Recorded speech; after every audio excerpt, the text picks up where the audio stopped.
हस्तरेखा विज्ञान सामान्य परिचय का हमारा जो 37वां अध्याय है,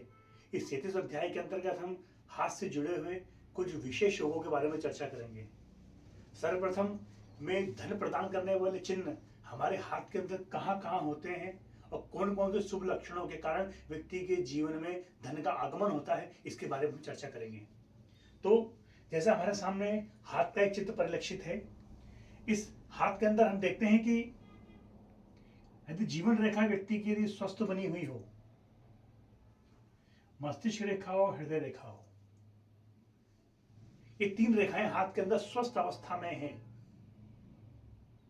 चाहे भाग्य रेखा हाथ में ना हो, लेकिन हृदय रेखा शनि पर्वत तक पहुंचे, मस्तिष्क रेखा की पूर्णता हो और जीवन रेखा पूर्ण बनी हुई हो, हथेली का जो कलर है वो गुलाबी रंग का हो, तो ऐसे जातक जो होता है वो सहसा ही जिस भी कार्य में अपना हाथ डालता है, जिस भी कार्य को वो करना चाहता है, उस कार्य के अंदर उसको सफलता प्राप्त होती है और धन का आगमन उसके जीवन काल में बना रहता है। अब साथ ही साथ जो बृहस्पति का पर्वत है, यदि ये उठा हुआ हो, चित्र में मैंने दर्शाया है आपको, ये बृहस्पति पर्वत है, यदि ये बृहस्पति पर्वत उठा हुआ हो अर्थात उभार लिए हुए हो। मैं अपने पूर्ववर्ती जो अध्याय हैं उन अध्यायों के में भी मैंने आपसे बृहस्पति जो पर्वत हाथ के अंदर है उसके विशेष महत्व के बारे में आपसे मैंने कहा था कि व्यक्ति का जीवन लंबा हो, मस्तिष्क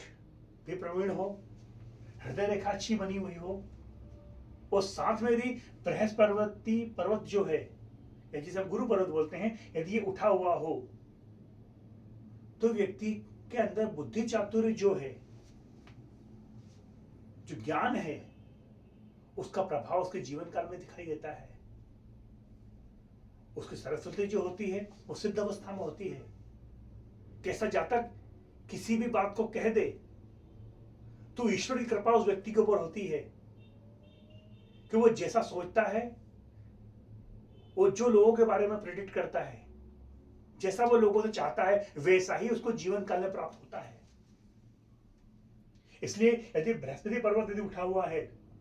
और ये तीनों रेखाएं स्वस्थ बनी हुई हैं, तो निश्चय ही मान के चलिए कि ऐसा व्यक्ति यदि निर्धन कुल में या निर्धन कुटुंब में भी जन्म ले ले, तब भी अतुलनीय धन संपदा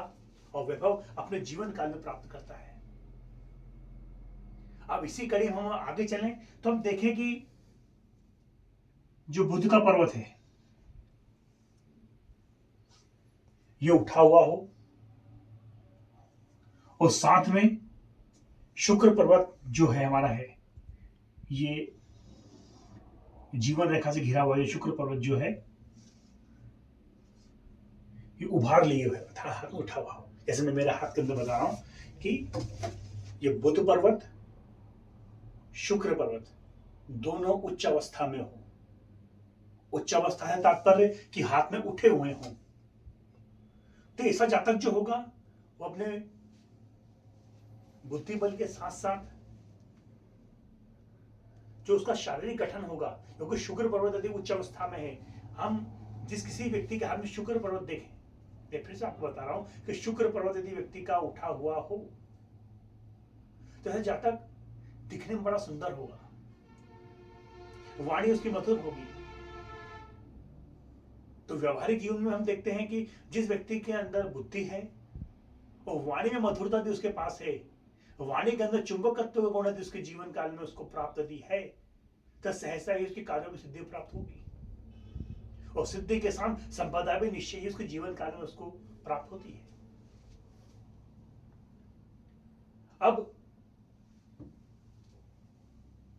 साथ में इस बुध पर्वत पर छोटी छोटी रेखाएं इस प्रकार से बनी हुई हो, जिसके बारे में मैंने पूर्ववर्ती अध्याय में वर्णन किया कि व्यापार रेखाएं या सफलता रेखाएं कहलाती हैं। यदि इस बुध पर्वत पर इस प्रकार की रेखाएं बन जाएं तो व्यक्ति निश्चय ही व्यापारी होगा और व्यापारी होकर के बहुत धन अपने जीवन काल में कमाएगा। तो इस अध्याय के अंतर्गत हमने धन आगमन के बारे में कुछ जो स्रोत, कुछ लक्षण जो हमारे हाथ में परिलक्षित होते हैं, उनके बारे में हमने चर्चा की। आने वाले अध्याय में हम इस पर विस्तार से चर्चा करेंगे। तब तक के लिए भैया जय श्री राम।